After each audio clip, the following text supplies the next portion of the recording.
Summer travel chaos has escalated at airports across the country, but the turbulence is even worse overseas. European airports are also dealing with major staffing shortages, worker strikes, and constant delays and cancellations. So here now with some advice on how to navigate the international airport mess is CBS News Senior Travel Advisor Peter Greenberg. Peter, you're always in some exotic place. Last few times we've talked to you, you look like you've been spending time in like a Scottish castle or something. Stop that, please. But I'm glad to have you here right now.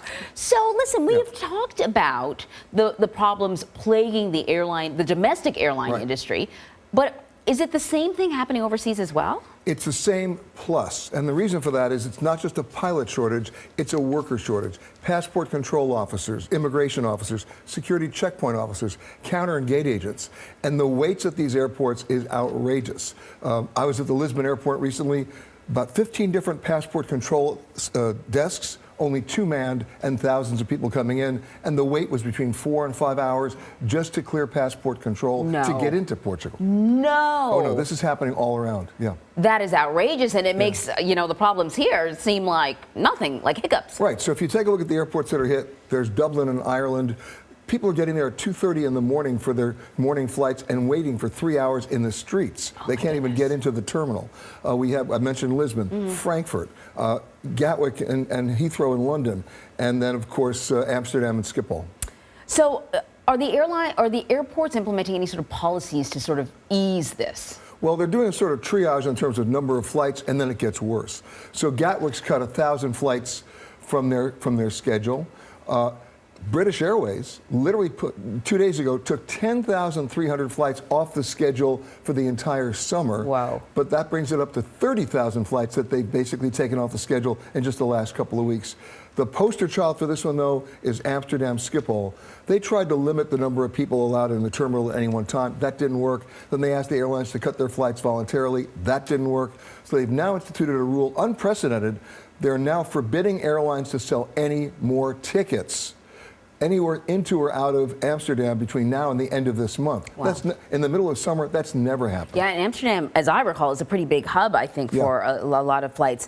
So I know what the protections that we have here in this country, but are there any protections if you're traveling overseas? Because that's a big, problem. Actually, there are actually better protections there for passengers than we have in this country.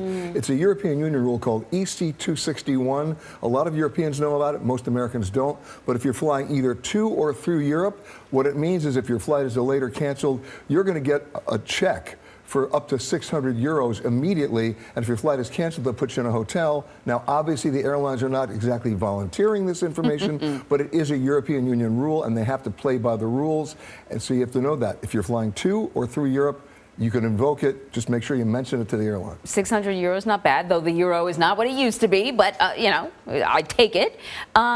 So what advice do you have for travelers, though? Like, people want to get away, and especially with the euro being almost on par with the dollar. This is a great time. Right. Well, first of all, if you're going to fly to Europe, do it 2 ways, meaning take your flight to Europe on an American flag carrier, right, because you're not waiting for the plane.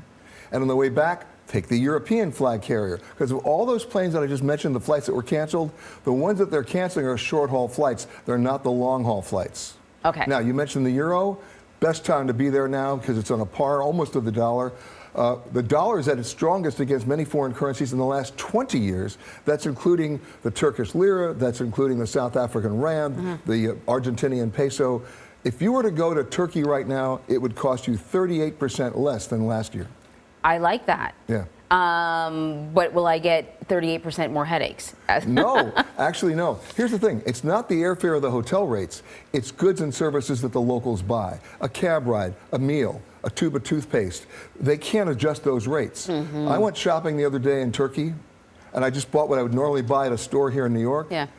What I bought at a store in New York for my groceries would be $150.